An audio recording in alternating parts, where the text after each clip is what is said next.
الحمد للہ رب العالمین والصلاة والسلام علی حبیبہ محمد وآلہ وصحبہ اجمعین۔ اعوذ باللہ من الشیطان الرجیم، بسم اللہ الرحمن الرحیم۔ وعن ابی ہریرۃ رضی اللہ تعالی عنہ قال قال رسول اللہ صلی اللہ علیہ وسلم قال اللہ تعالی کذبنی ابن آدم ولم یکن له ذلک وشتمنی ولم یکن له ذلک فاما تکذیبہ ایایا فقولہ لن یعیدنی کما بدانی ولیس اول الخلق باہون علی من اعادتہ واما شتمہ ایایا فقولہ اتخذ اللہ ولدا وانا الاحد الصمد الذی لم الد ولم اولد ولم یکن لی کفوا احد۔ ففی روایت ابن عباس واما شتمہ ایایا فقولہ لی ولد سبحانی ان اتخذ صاحبة او ولدا او کما قال رسول اللہ صلی اللہ علیہ وسلم، رواہ البخاری۔ حضرت ابو ہریرہ رضی اللہ تعالی عنہ سے روایت ہے کہ رسول اللہ صلی اللہ علیہ وآلہ وسلم نے فرمایا، اللہ تعالیٰ نے فرمایا مجھ کو آدم کا بیٹا جھٹلاتا ہے اور یہ بات اس کے لیے لائق نہیں، اور مجھ کو برا کہتا ہے اور یہ اس کو لائق نہیں۔ پس کا مجھ کو جھٹلانا، اس کا یہ کہنا کہ مرنے کے بعد مجھے ہرگز زندہ نہ کرے گا جیسے پیدا کیا پہلی بار، اور پہلی بار پیدا کرنا اس کے زندہ کرنے سے سہل تر نہیں۔ اس کا مجھ کو برا کہنا یا گالی دینا، یہ کہنا ہے کہ اللہ کی اولاد ہے، حال یہ ہے کہ میں ایک ہوں، بے نیاز ہوں، نہ جنا میں نے نہ جنا گیا، اور نہیں میرے واسطے ہمسر کوئی۔ ابن عباس رضی اللہ عنہ کی ایک روایت میں ہے کہ اس کا برا کہنا یہ کہنا ہے کہ میرا فرزند ہے اور میں اس بات سے پاک ہوں کہ میں کسی کو اپنی بیوی یا فرزند ٹھہراؤں۔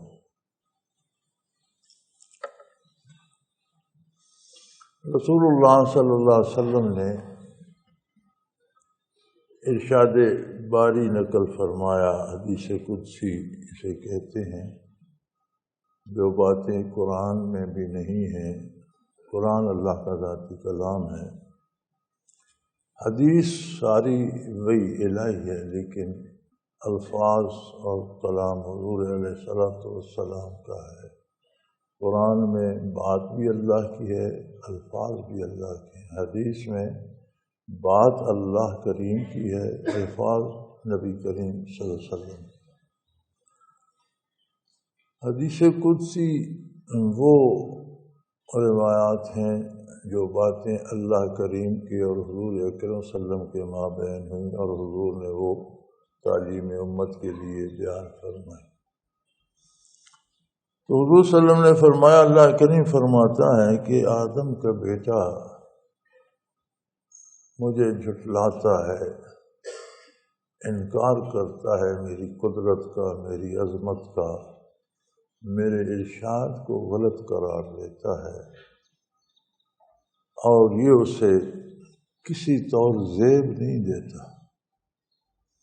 ایک ادنا سی مخلوق ہو کر ہر لمحہ میری ربوبیت کا محتاج ہو کر ہر لمحہ اس کے ذرے ذرے کو پال رہا ہوں، میں اس کے رزق کا انتظام کر رہا ہوں، اس کے لیے سورج، چاند، ستارے، رات دن، کائنات کا نظام،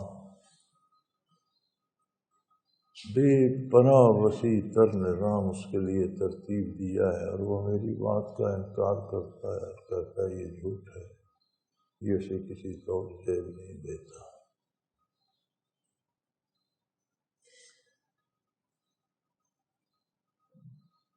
وشتمنی، شتم گالی کو کہتے ہیں۔ گالی کیا ہوتی ہے؟ کسی کے لیے ایسے الفاظ استعمال کرنا جو اس کے لیے انتہائی تکلیف دہ، انتہائی توہین آمیز اور انتہائی غصہ دلانے والے ہیں۔ گالی میں 3 چیزیں پائی جاتی ہیں۔ توہین آمیز ہوتی ہے گالی، انتہائی توہین ہوتی ہے اس میں، اور انتہائی غصہ دلانے والی اور ناقابل برداشت الفاظ ہوتے ہیں۔ تو فرمایا وہ میری شان میں ایسے الفاظ کہتا ہے، یہ تو اسے زیب نہیں ہے۔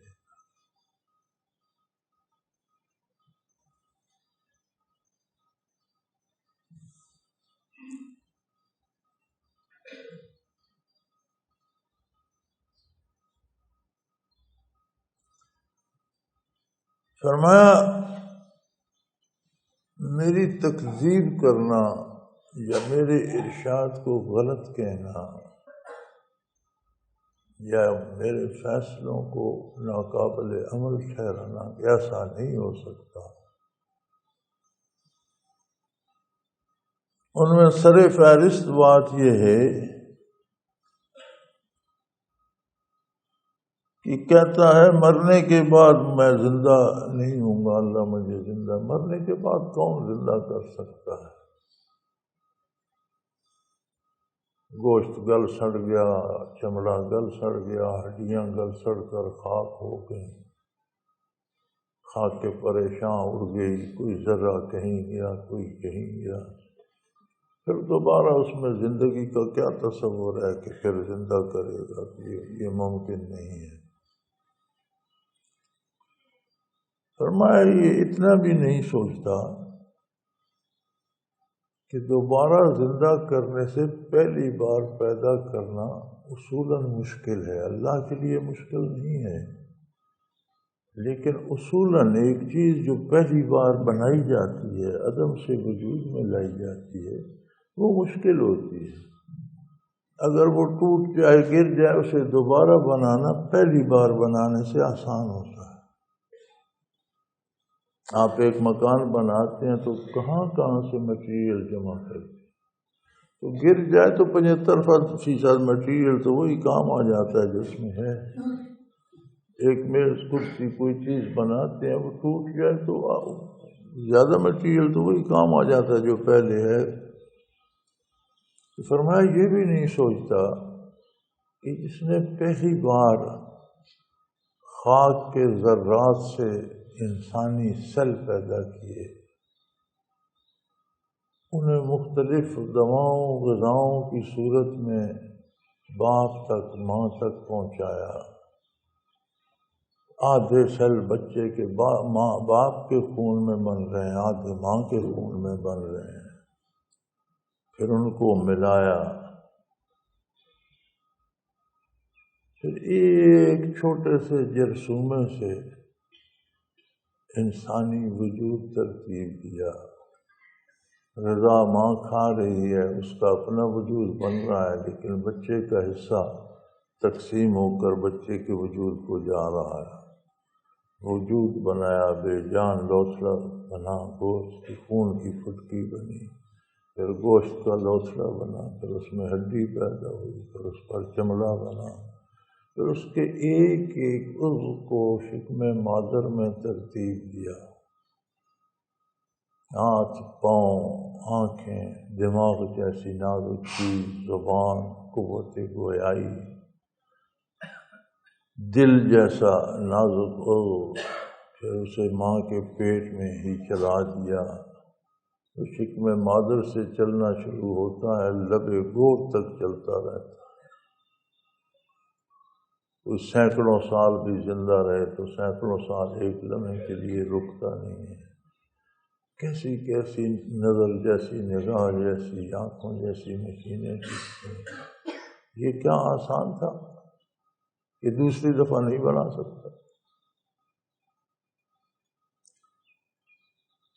سادہ سی بات تو یہ ہے کہ اللہ ہر چیز پہ قادر ہے، لیکن اگر کوئی تجزیہ ہی کرنا چاہے اور تجزیے سے قبول کرنا چاہے تو اسے یہ تو سوچنا چاہیے کہ یہ جو پہلی دفعہ جس ترتیب جس طریقے سے اللہ کریم نے خاکی ذرات کو لے کر پھر ان میں عالم عمل کی روح ڈالی، پھر اسے ایک زندہ انسان بنا دیا، پھر وہ زمین پہ آ کے کوئی جرنیل بن گیا، کوئی شہنشاہ بن گیا، کوئی مفتی فقیہ اور عالم بن گیا، کوئی چور ڈاکو بدکار بن گیا، چونکہ اس نے اپنی اختیار بھی دیا تھا، وسائل اور ذرائع بھی دیے، تو کیا کیا لوگ بنتے رہے، لیکن کیا کار کے حیات میں ایک ہی طرح سے ڈھل بن کر نہیں آتے؟ تو اتنا باریکی کا کام اس خوبصورتی سے ایک بار نہیں مسلسل ہو رہا ہے، اربوں خربوں انسان گزر گئے، اربوں خربوں شاید پیچھے منتظر ہوں گے دنیا میں آنے کے، اللہ ہی بہتر جانے، اور اربوں دنیا میں موجود ہیں، گورے کالے سیاہ سفید، چھوٹے قد کے طاقتور بڑے کمزور بیمار صحت مند، عالم فاضل پڑھے لکھے ان پڑھ، ہر طرح کے مخلوق خدا، ہر لمحہ ایک طوفان ہے، ایک سیلاب کی طرح مخلوق آ رہی ہے، ایک سیلاب کی طرح جا رہی ہے۔ کبھی سوچنے کا تکلف کیا کہ اتنی مخلوق روزانہ کہاں جاتی ہے؟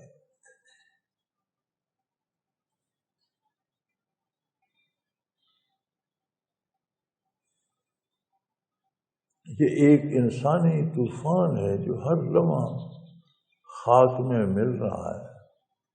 کیا خبر تہ خاک تماشا کیا ہے؟ یہ کیا ہو رہا ہے زمین میں؟ کچھ تو ہوگا، اتنی مخلوق کہاں جا رہی ہے، ان کا کیا انجام ہو رہا ہے؟ اور جانے والوں سے آنے والوں کا تانتا زیادہ بندھا ہوا ہے، انسانی آبادی بڑھ رہی ہے۔ تو اگر یہی یہ سوچ لے کہ جس قادر مطلق نے پہلی بار پیدا فرمایا اس کے دوسری بار پیدا کرنا کیا مشکل ہے؟ اگر عقلی دلیل سے یا جرح کر کے ہی قائل ہونا ہے، ایمان باللہ تو یہ ہے کہ صداقت پیغمبر صلی اللہ علیہ وسلم پر ایمان ہو، بھروسہ ہو، اعتماد ہو، اور سب سے بڑی دلیل بندے مومن کے لیے یہ ہے کہ یہ بات مجھے رسول اللہ صلی اللہ علیہ وسلم نے بتائی، بات مطلب مسلمان کی ایک ہی دلیل ہے کہ یہ بات کیوں مانتے ہو، ایسا عقیدہ کیوں ہے، یہ مجھے رسول اللہ صلی اللہ علیہ وسلم نے بتایا، بات ختم ہو۔ لیکن اگر کوئی عقلاً ہی سوچنا چاہے تو وہ سوچے تو صحیح، انسانی وجود کی تعمیر، اس میں حیات کا پیدا فرمانا پہلی بار کیا آسان ہے کہ دوسری بار اسے مشکل لگتا ہے کہ مجھے کوئی زندہ کیسے کرے گا؟ یہ اسے زیب نہیں دیتا تھا۔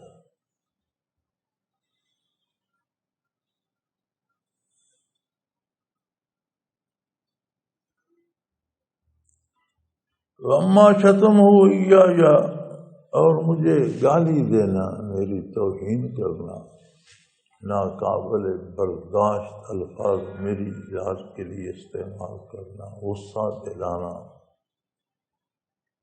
ایسے جملے کہنا کہ سننے والا سختی سے جواب دینے پر آمادہ ہو جائے، وہ یہ ہے کیوں کہتے اتخذ اللہ ولدا کہ اللہ کے بیٹے ہیں۔ فقالت الیہود عزیر ابن اللہ، یہودیوں نے کہہ دیا حضرت عزیر علیہ السلام اللہ کے بیٹے ہیں۔ وقالت النصارى المسیح ابن اللہ، عیسائیوں نے کہہ دیا عیسیٰ علیہ السلام اللہ کے بیٹے ہیں۔ مشرکین عرب کہتے تھے فرشتے اللہ کی بیٹیاں ہیں۔ فرمایا یہ یہ تو سخت توہین ہے میری، سخت غصہ دلانے والی بات ہے، غضب کو بھڑکانے والی بات ہے، ایسی بات ہے کہ جس کی شان میں کہی جائے اس کو انتقام پہ مجبور کر دے۔ میری مخلوق ہو کر، ہر آن میرا محتاج ہو کر، 10 کھرب سل ہیں ہر انسان کے وجود میں، اور ہر سل ہر آن قدرت باری کا محتاج ہے، بن رہا ہے، مر رہا ہے، پیدا ہو رہا ہے۔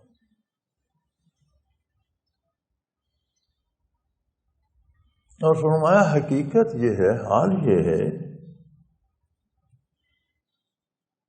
کہ انا الاحد، کہ میں غیر منقسم اکائی ہوں۔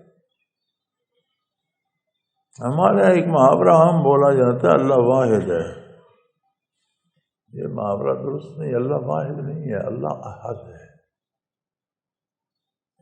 واحد تو یہ انگلی واحد انگلی ہے، لیکن اس میں 20 اجزاء ہیں، چمڑا ہے، گوشت ہے، پٹھے ہیں، ہڈیاں ہیں۔ اس واحد کے اندر کتنی اکائیاں ہیں؟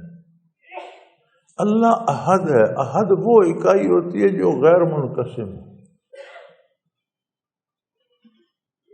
کائنات میں کوئی چیز احد نہیں ہے، واحد ہے، احد نہیں ہے۔ زمین کے خاک کے ذرات بٹتے جائیں، اخیر اتنا چھوٹا ذرہ رہ جائے جو آگے ٹوٹ نہ سکتا ہو، تقسیم نہ ہو سکتا ہو، تو کیا وہ احد ہوگا؟ نہیں، وہ بھی واحد ہے۔ اس کے اندر پھر حیات موجود ہے، مثبت منفی الیکٹرانک موجود ہے۔ یہ جو آپ کا ایٹم بم ہے، اسی غیر منقسم ذرے کو پھاڑا گیا نا، تو اتنا بڑا دھماکہ ہوا کہ دنیا تباہ ہو۔ تو سب سے باریک ذرہ جو غیر منقسم رہ جاتا ہے وہ بھی احد نہیں ہے، واحد ہے۔ اس کے اندر پھر اجزاء، احد ہونا صرف اللہ کی شان ہے۔ اور فرمایا انا الاحد۔ ہمارے ہاں یہ جملہ زبان زد عام ہے، لوگ قسم کے طور پر بھی کہہ دیتے ہیں جی میں اللہ واحد ہے، میں سچ کہہ رہا ہوں۔ اللہ واحد نہیں ہے، اللہ حد ہے۔ واحد کے اندر اکائیاں ہوتی ہیں، اس کے اجزاء ہوتے ہیں۔ اللہ کریم کی ذات کے اندر اجزاء نہیں ہے، وہ احد ہے۔ اس کی اپنی شان ہے، اس کی اپنی قدرت ہے، اس کے اپنے کمالات ہیں، کوئی اس کا نہ ثانی ہے نہ کوئی ایسا وہ ہے ہی نہیں۔ واحد ہے کائنات میں، احد صرف اللہ ہے۔ انا الاحد الصمد، اور میں بے نیاز ہوں۔ یہاں بڑی غلط فہمی لگتی ہے، اس کا ترجمہ لکھ دیتے ہیں، یہاں بھی ترجمہ یہی لکھا ہوا ہے کہ میں بے پرواہ ہوں۔ بے پرواہ اور لاپرواہ ہم مانی ہیں۔ بے پرواہ سے یوں سمجھ آتی ہے جیسے اللہ کریم کو ہماری کوئی پرواہ نہیں، اور ہم خود ہی دھکے کھاتے پھرتے ہیں، جو ہو ہمارے ساتھ اچھا ہو برا ہو، اللہ کو ہماری ایسی نہیں بات۔ بے پرواہ نہیں، وہ بے نیاز ہے۔ نیاز ہوتا ہے احتیاج، ضرورت، تھوڑی بہت بھی کسی کی مدد کی ضرورت، کہیں کسی کی تعاون کی ضرورت، کہیں کسی کی رائے مشورے کی ضرورت، کہیں کسی سے کوئی معنی پوچھنے کی ضرورت، کہیں کسی بات کی ادنا سی کوئی ضرورت، تو بے نیاز اسے کہتے ہیں جسے کسی سے کچھ لینے کی کوئی ضرورت نہیں۔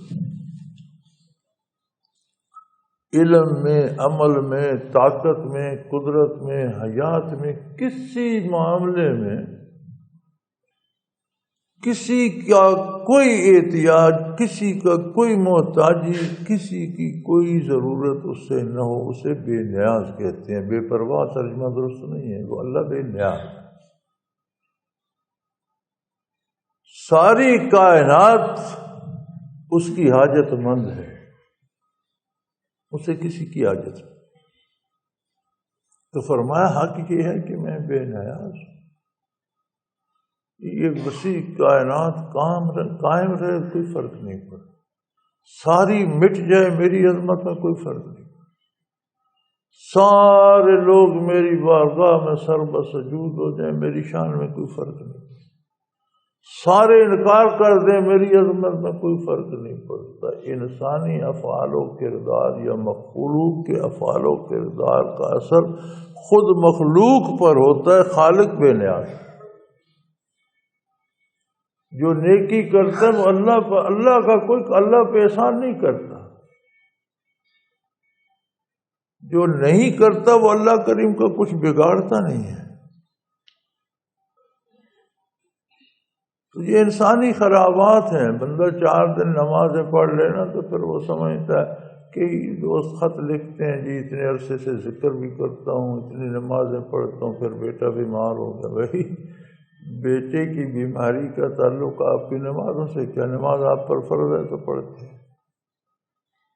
اللہ کریم کی نعمتیں کھاتے کتنی ہیں، پتہ تو تب لگتا کہ وہ یہ سورج کی کرنیں اور ہوا کے جھونکے اور بارش کے قطرے بھی حکمرانوں کے قبضے میں دے دیتا، اور وہ پھر قیمت لے کر بجلی کی طرح تمہیں سپلائی کرتے، تمہیں سمجھ آ جاتی خالی کتنے آکسیجن استعمال کرتے ہو، کوئی چندہ کوئی ٹیکس کچھ نہیں، تمہارے وجود کے اندر 10 کھرب سیل پال رہا ہے،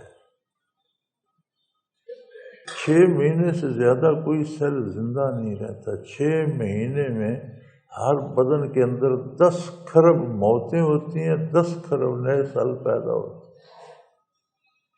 10 کھرب موتیں تو میرا خیال ہے کئی سالوں میں زمین پر ساری آبادی 6 کھرب ہے، موتیں 10 کھرب کہاں سے ہیں؟ اتنا وسیع نظام ایک جسم کے اندر جو چلا رہا ہے۔ تم نے 2 دن نماز پڑھی تو تم کہتے ہو اب میں خدا بن جاؤں، میرے فیصلے نافذ ہوں۔ تو عبادت کر کے کوئی خدا تو نہیں بن جاتا، اسے یہ وہم ہو جائے میں بڑی عبادت کرتا ہوں، اب جو میں چاہوں وہ ہوگا، تو وہ جو اللہ چاہے گا۔ تم عبادت کر کے اللہ کے بندے تو بن سکتے ہو، اللہ کے شریک نہیں بن سکتے کہ تمہارے فیصلے نافذ ہونا شروع ہو۔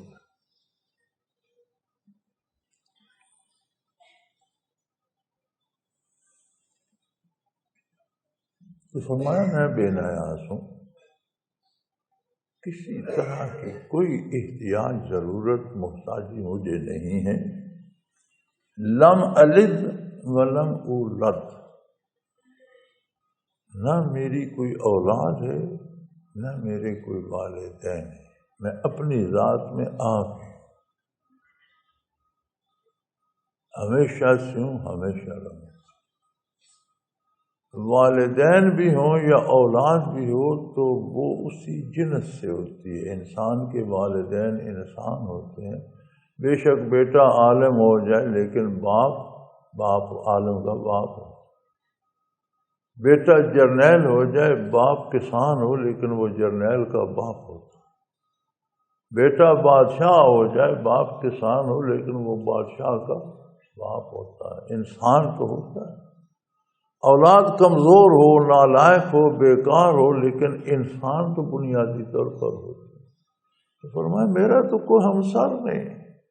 اگر والدین ثابت کرتے ہو تو پھر کئی معبود کئی خدا بن جائیں گے، اولاد ثابت کرتے ہو تو کم از کم وہ معبود تو ہوگا، الہ الوہیت تو اس میں ہوگی، جیسے انسان کے بچے میں انسانیت ہوتی ہے، جانور کے بچے میں جانور کی خصوصیات ہوتی ہیں۔ کمزور ہو یا کم تر ہو لیکن ہوتی بنیادی طور پر تو شیر کا بچہ شیر، کتے کا بچہ کتا، بیل کا بچہ بیل، انسان کا بچہ انسان۔ تو اگر اللہ کی بھی اولاد ہو تو کمزور سے ہی چھوٹا موٹا سے ہی ایک اور الہ تو ہوگا، تو میں شکر اللہ۔ یہ تصور ہی بنیادی طور پر غلط ہے کہ کوئی میرے والدین ثابت کرے یا اولاد ثابت کرنا چاہے۔ وَلَمْ يَكُنْ لِي كُفُوًا أَحَدٌ، اور کوئی دوسرا کسی طرح سے کسی بات میں، علم میں، عمل میں، قدرت میں، طاقت میں، کسی شعبے میں میرے برابر کوئی نہیں آ سکتا،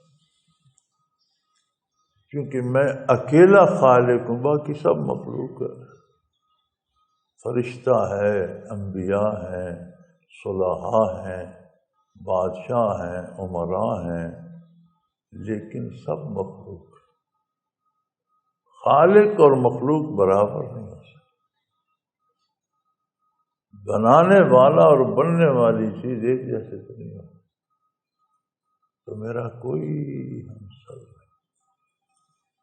یہاں ہم سے عموماً یہ کوتاہی ہوتی ہے، تراجم میں بھی، تفاسیر میں بھی، زبان و کلام میں، بیان میں بھی، سلوک میں، ہم انبیاء علیہ السلام کی اس میں بڑی شان سمجھتے ہیں کہ ہم انہیں اللہ کی صفات میں شریک کر لیں اور ان کے لیے وہ الفاظ استعمال کریں جو اللہ کو زیبا ہے۔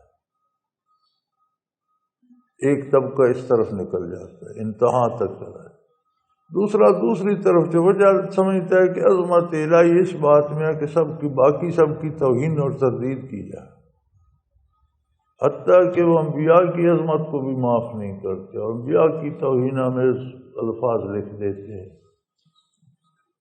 یہ دونوں انتہائیں ہیں اور زیادتی ہے۔ اعتدال یہ ہے کہ اللہ اللہ ہے، واحد لا شریک ہے، ساری کائنات، ساری مخلوق میں سب سے افضل مخلوق اللہ کے نبی اور رسول ہے۔ تمام رسولوں میں سے سب سے افضل ہستی، سب کے امام، آقا نامدار حضرت محمد رسول، لیکن اللہ کے رسول ہیں، اللہ کی ذات یا صفات میں شریک نہیں۔ سادہ سی بات، سادہ سا ایمان، سیدھا سا، تو بڑا نازک معاملہ ہے۔ عظمت انبیاء بھی بحال رہنی چاہیے اور عظمت الہی پہ بھی حرف نہیں آنا چاہیے۔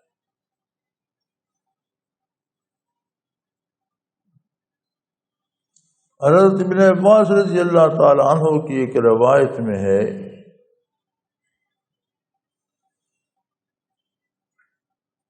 کہ انسان جو ابن آدم کا بیٹا مجھے جو گالی دیتا ہے وہ یہ ہے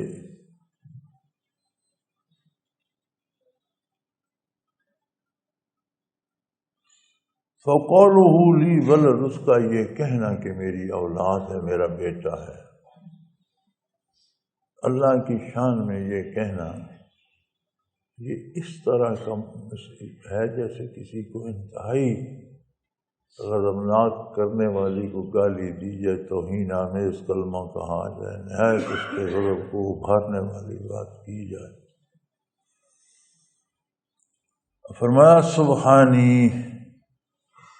میں تو پاک بے نیاز ہوں، پاک ہوں ان چیزوں سے، ان سے بہت بالا تر۔ اولاد کا ہونا جہاں ایسا ہے کہ اولاد باپ کی مثل ہوتی ہے، وہاں یہ بھی ہے کہ اولاد ایک کمزوری بھی ہوتی ہے، تو میں تو کمزوریوں سے پاک ہوں۔ ان باتوں سے بہت بلند ہے میری شان کہ کسی کو اپنی بیوی بناؤں یا کسی کو اپنی اولاد ہوگی تو بیوی بھی ہوگی، اور میں یہ بات انسان کو زیب نہیں دیتی کہ میری شان میں ایسے کلمات کہے۔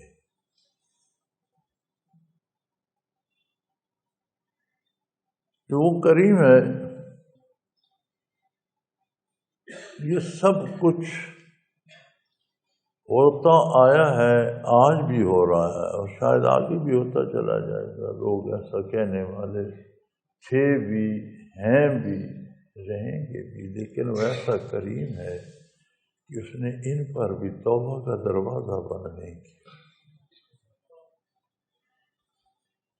اس ارشاد عالی سے بھی مراد یہ ہے کہ اگر کوئی آج تک کسی طرح کی کوتاہی، غلطی، غلط عقیدہ رکھ چکا ہے تو اب توبہ کر لے، واپس آ جائے۔ دوسری اس کی رحمت یہ ہے کہ کبھی کسی کا رزق اس نے بند نہیں کیا، اپنی پرورش ختم نہیں کی، اپنی تربیت کر رہا ہے، اپنی ربوبیت سے محروم نہیں۔ انسان کچھ کرتا رہے، وہ اس کا رزق، اس کی روزی، اس کی زندگی جو اس نے مقرر کر دیا ہے وہ دیتا رہتا ہے۔ حالانکہ چاہیے تو یہ تھا کہ جو اتنا غضب کو بھڑکا ہے اس کا بند کر دیا جائے، رزق بند کر دی جائے، حیات چھین دی جائے، لیکن وہ کریم ہے۔ اور اس کے ساتھ سب سے بڑا احسان یہ ہے کہ پھر توبہ کا دروازہ کھلا ہے اور توبہ کی گنجائش موجود ہے۔ تو کتنی غلطیاں ہو جائیں، کتنی کوتاہیاں ہو جائیں، کتنے گناہ ہو جائیں، رحمت باری سے مایوس نہیں ہونا چاہیے۔ سب کا علاج توبہ ہے، اور توبہ الفاظ کو نہیں کہتے، توبہ عمل کا نام ہے کہ آئندہ سے وہ گناہ چھوڑ دے اور اللہ کے نبی صلی اللہ علیہ وسلم کی اطاعت کا رستہ اپنا لے۔ یہ توبہ ایک عمل ہے، قول توبہ نہیں ہے۔ وآخر دعوانا ان الحمد للہ رب العالمین۔ الحمد للہ رب العالمین، والصلاة والسلام علی حبیبہ محمد۔ اللهم ربنا لا تقتلنا لغضبك ولا تهلكنا بعذابك واعف عنا قبل ذلك۔ اللهم ربنا لا تسلط علينا من لا يرحمنا، أنت ولينا في سفرنا وحضرنا في مالنا، توفنا مسلمين وألحقنا بالصالحين، وصلى الله تعالى على حبيبه محمد۔ سنائیے جی۔